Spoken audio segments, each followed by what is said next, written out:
Fred is blessing us with his presence today. Like you got a tan, Fred. You've been down south. You've been on the beat.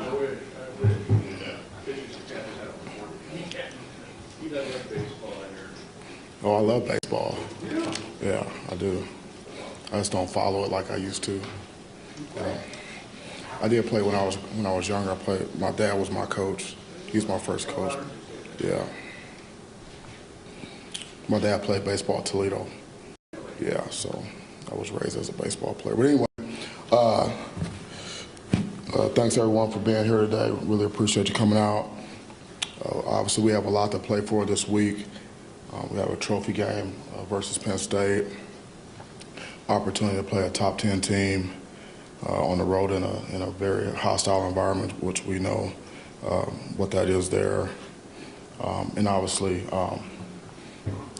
it's the next game, and it's the last regular season game. Guaranteed opportunity for us, so it's huge. Last week's game, Saturday, was obviously a disappointment for all of us. We didn't play complimentary football for 60 minutes. We didn't finish.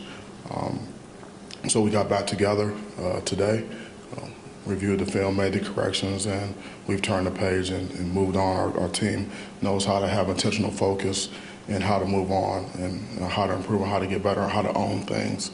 And so, that's what we're doing. Attitude was really, really good today, really focused. Just came off the field not too long ago. The meetings this morning were very good. And so, it's a new day for us. So in terms of attitude and focus, it's arrow up. We just have to do the required and unrequired work the rest of this week to prepare for the opportunity to play our best 60. So with that, I'll open up for questions. I know you said new day for you guys, and obviously you talk consistently about maintaining the same preparation, but knowing this could be the last week of practice until the spring, and if you don't get the result you wanted, do you think there's any more sense of urgency from your guys at all? Yeah, man, I believe there's a sense of urgency. There's a sense of urgency on the staff and also with the players. We always ask our players, and we'll always ask the staff to, raise the level of intensity every day, and that's happening.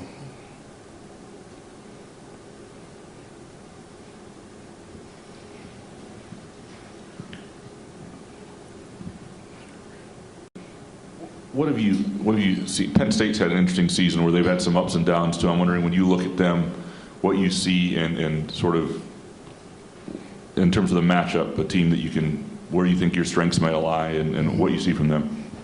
Yeah, well, they've continued to improve as the season's gone on, and that's what well-coached teams do. James does a great job. I'm not sure I think he's in his 9th season there, and obviously he has a great program. And defensively, they settle down. They understand what Matty wants them to do and how they want them to do it. So they're playing faster. They're fitting the run better, and they're having fun. They're playing complimentary football. They got a lot of really good players. They recruit very well, and so it's just a team that's continue to chop throughout the season and get better. That's what I see. And so how do we match up? We'll see on Saturday. We'll see. I was wondering about, you guys have struggled against the run recently, including last week, and then just with them, they have a pretty good run game. And what you see from them with the 2 freshman running backs that are both over 700, I think?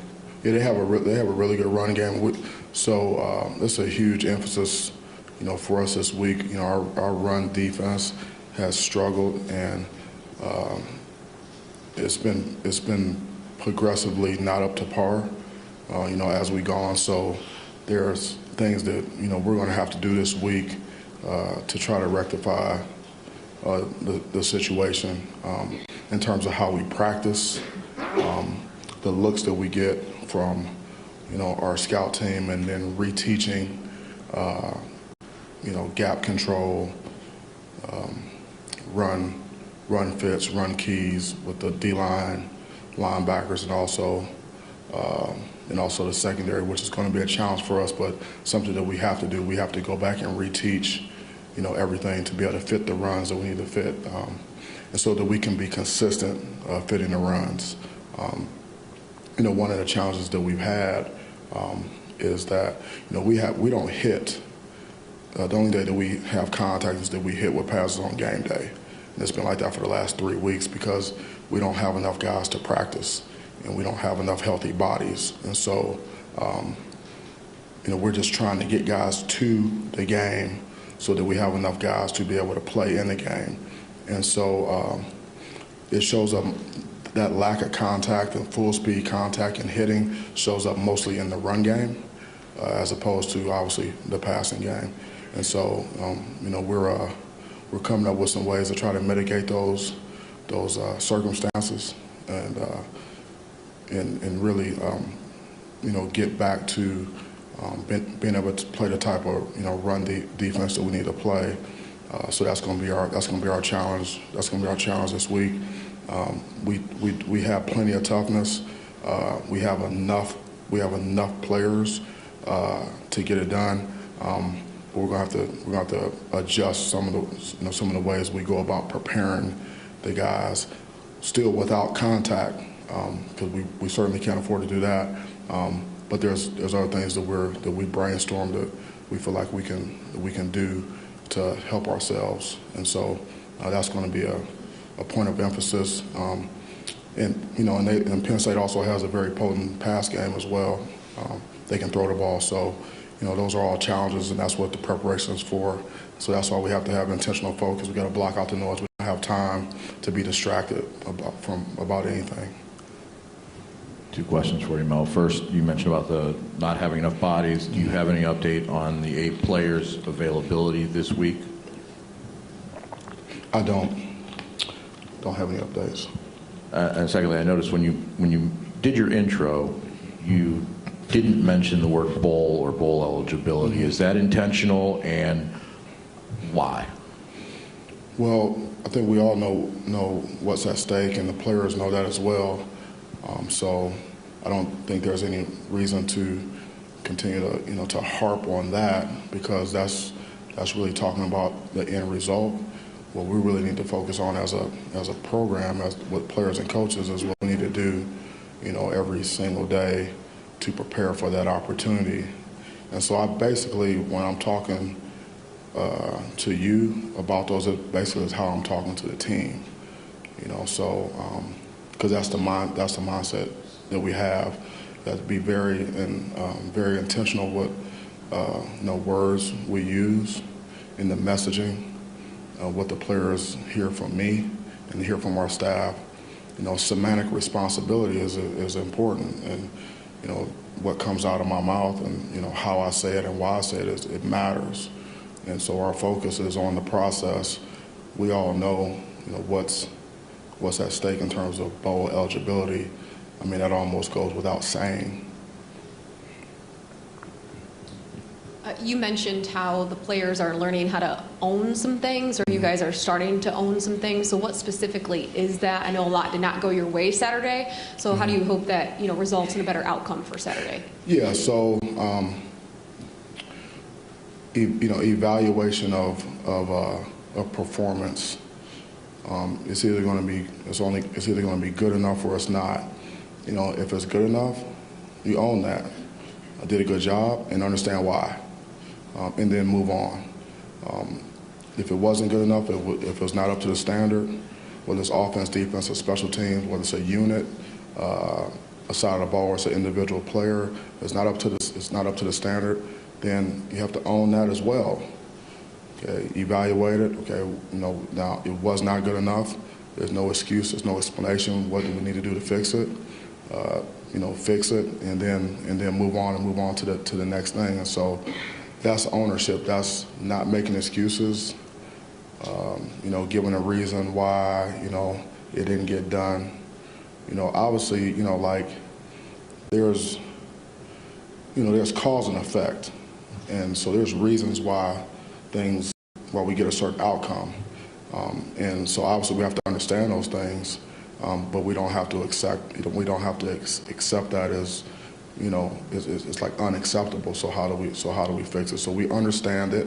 We know why things happen. That's why we watch the film, and then we correct it. So, and I do understand why certain things happen on the field. I still don't accept it. I do understand why certain things, take place. And so, that takes a level of maturity to be able to do that. And our team, I'm confident that, that to a player, we'll do that. It's easier to be accountable and take ownership when things are going well. But when the finger is possibly being pointed at you, individually, that's what it makes it more difficult to not, to take ownership and not pass the buck. So, but I'm really proud of our guys, for the most part, we've been accountable for and taking responsibility to own the things that we've done or didn't do, and we've been able to move forward. Mel, you mentioned the fact that you haven't had enough healthy bodies for a few weeks now in practice. Relative to the guys that have been suspended and are missing, I know you don't have an update, but are you frustrated that there's been no resolution to this point? Did you expect by now to at least have some idea of where you could go with those guys? Again, I don't have any new information, and so I don't, the expectation is, for me, is when I get more information, then we can regroup.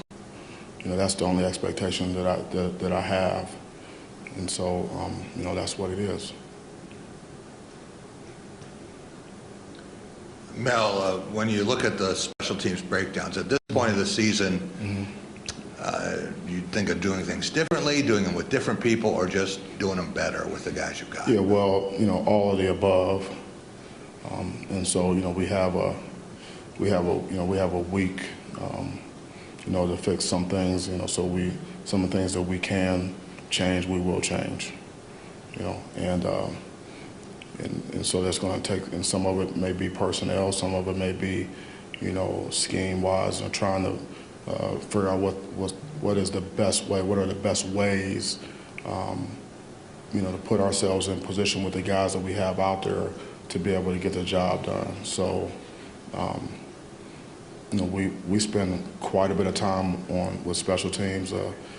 The previous 2 weeks before that game, special teams has been the difference for us in terms of the winning edge, and we did not get that edge on Saturday, but we certainly have to, we certainly need that phase of the game, we need that to be effective so we can play complementary football, and we didn't do that, so obviously, very, very disappointing. We also, talked, after the game, and we also talked, today, like when we talk about ownership, there's offense, defense, and special teams. We can point to all three phases where we didn't execute, and so, obviously everyone looks at, at the end of a game, and that we make a kick or not. How did it get to that point in the first place? It's also something that we have to own. And we talked about finishing, being able to finish games. We talked about it at halftime. It was going to be important for us to be able to go out in the second half, execute, raise our level of intensity, and play 60 minutes of complementary football. We were going to have to be able to do that. We knew that. We talked about that extensively at halftime, because if you look at, the 3 of those last 4 games that we won, going into this Indiana game, we had an opportunity to win a game in regulation at Wisconsin, didn't do it, and actually what led up to that opportunity, we're in control of the game in Illinois, and it ends up going, all the way down. And so how did it get to that point? And obviously there was special teams was part of that. But also defensively and offensively, being able to punch it in or be able to get them stopped. How did it get to that point? So we held on to win that game. And then obviously, Rutgers game, we're in control of that game. And ultimately, we're scrambling to, recover an onside kick at the end to secure the win. How did it get to that point? So, finishing is something that, we need to do. So someone asked me on Saturday, like, how are we going to get the team back from this loss or this? Like, well, they haven't gone anywhere. It's the same guys. It's the same team. The difference between winning and losing is very slim. And when you look back at those games I just talked about, I mean, if we don't do certain things, we don't win those games. And we had opportunities to win this past game, and this time it got to that point and we didn't get it done, and it's a loss. So you could call it collapse or whatever, but it's not. There's very little difference between being able to win and being able to lose a game with these teams. And you look across college football, and you look at the scores this past weekend, and you look at the matchups, and like, what's the difference? What is the difference? It's one play, here or there. And it's a very unforgiving business. It's a very unforgiving proposition. You don't make those plays, you don't prevent certain things from happening, okay, then you're going to lose. And that's what happens. So we regroup and then we move forward. It's not about getting the guys back. They haven't gone anywhere and they're not going anywhere. You said Saturday you were going to look at the game film and you might want to throw up. What's that? You said Saturday you look at the game film and you might want to throw up. How do you grasp, I know losses are hurt, but how do you grasp, put your arms around a game that you were dominating, statistically and everything, and now trying to move forward, having that slip away? I mean, that game could haunt you for 4 months. So how do you move forward? Like as a head coach, as a coach? As a coach, how do you move forward? Well, I mean, it's not my first rodeo. And so, you have to decide, what is the next right step to take, and what is going to be what's going to be helpful for the staff and for the team, to move forward. And it's standard over feelings, over emotion. So obviously, right after the game, emotions are high, and then watch the film, and very disappointed, angry about certain things. And then you watch it again, and you watch it again, and you start looking for solutions, start looking for, okay, we got to fix this, we got to fix that. Maybe we have to move this guy here, and then you start looking for solutions, and then, we get together and then we present those to the players. So, like I told the team, like once we've gone over the corrections and we've looked at it and we've owned it, then have to move on. But that starts with me. And if I can't move forward and take the next right step, then the team will not. So that's what I have to do. I had a coach tell me that after the game, he said, I don't know if I've ever lost a game like that. And I was like, yeah, that was a tough one. But then I started to think back over my career, and I said, shoot, it's not the first time by any stretch of imagination. I went back and I showed them to the players this morning. I talked to them about it. I said, this has happened. This has happened. In terms of, needing to win a game to go to a bowl game, been a part of that. Been a part of some losses, two score leads halfway through the fourth quarter, losing a home game, been through that against a rival school, that's happened, but also finding a way to get to a bowl game and, ultimately playing well in that game and winning the game and using that as a springboard for the next season, which, can really help lay the foundation to have a great football team the next season. So, I've actually been through it, and so the experience, helps quite a bit to know how to handle situations. It's not like I haven't been through this before. And again, like I tell the players, I've never been anywhere where we weren't expected to win every game. So every year, every game is the most important thing in the world to everyone involved. And so, I mean, that's the profession that I'm in, and so that's what I do for a living. So, certainly I have to be able to handle these situations. the good and the bad. And Mel, with the obviously with the COVID year that everybody got, you had a lot of guys with remaining eligibility. I was wondering if those are discussions that are ongoing with some of those players, or is that something you revisit or visit at the end of the season? Although I know some guys have already made decisions. Yeah, it's ongoing with some guys have made decisions, some guys have not. So, you know, it's ongoing. You know, I met with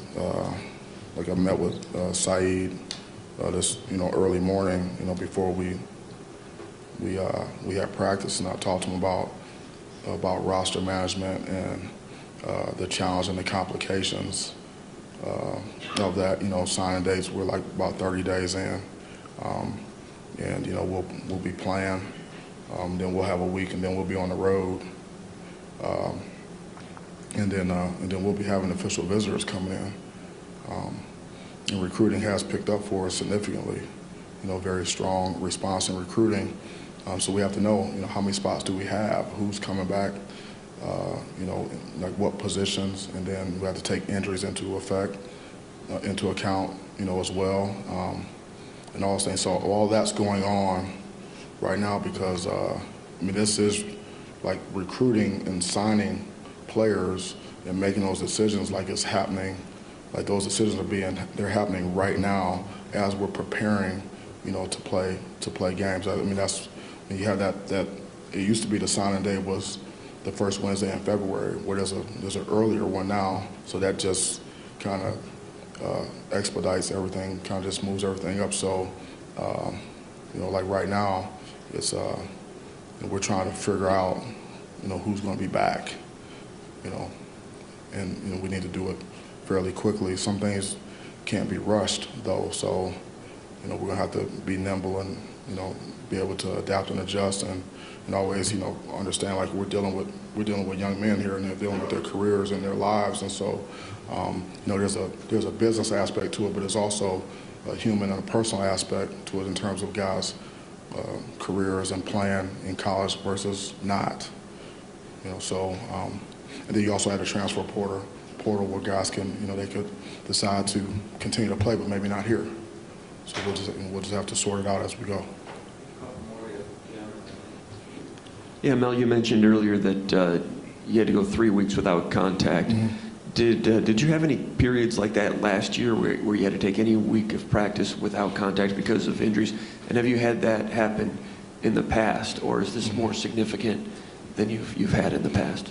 Yeah, there were some times where where we had certain days that we normally would hit. We normally have contact where we didn't have, but typically not the whole week, and certainly not 3 weeks in a row. And this is going to be week 4 for that, because we're not going to be putting the shoulder pads on and hitting. We just can't afford to do that. Have we had to do that in the past? Have I been a part of that? Yeah, I have, but mostly like in the NFL. That's. You got, when I was in the NFL, there was 16 games. You had 4 preseason games before you even thought about the playoffs, and so that's 20 games. And at some point in the season, you just can't physically do it. You can't hit, and so you're really relying on the experience, of the players to not need that. And just be able to get the looks and walk through or jog through or whatever, even if you're going full speed, but to not have the hitting, you're relying on the experience of guys that, have done it before to still be able to prepare, and then when it's full speed on Sunday, be able to, play at a high level. So it's a little bit more challenging, in college, but that's what we're doing, and I feel confident that we'll be able to improve, especially with what we're going to do this week. So it's just the reality of the situation. Yes.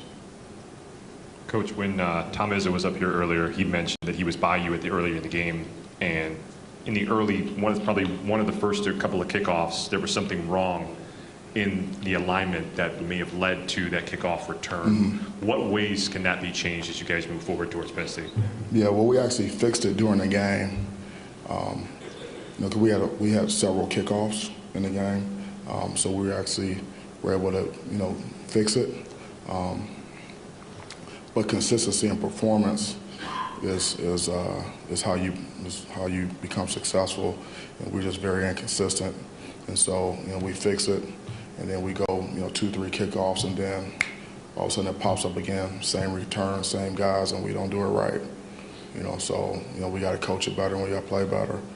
And so we're going to look at, scheme, we're going to look at, personnel, we're going to look at all that. But, that's, has to be fixed. But, yeah, game adjustments are, we have to have those things. We have to be able to identify what happened. We have eyes on everyone, so we know where the breakdowns are, and we go and address it, get it drawn up, and then go back out there, and the execution is the key. And we just didn't execute on two of those kickoff returns. Devastating.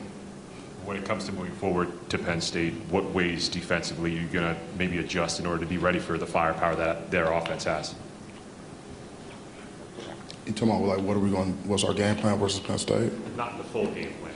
Not the full game plan. Well, I can't even give you a partial game plan. I'm sorry, but we're going to be working diligently to put our guys in the best position, and that game plan unfolds throughout the week as well. I mean, we're looking at we're on Monday. We're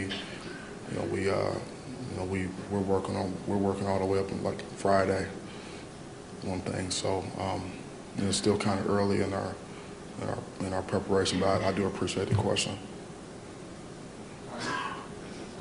All right, thank you so much. Thanks for coming out. We'll see you next time. Go Green.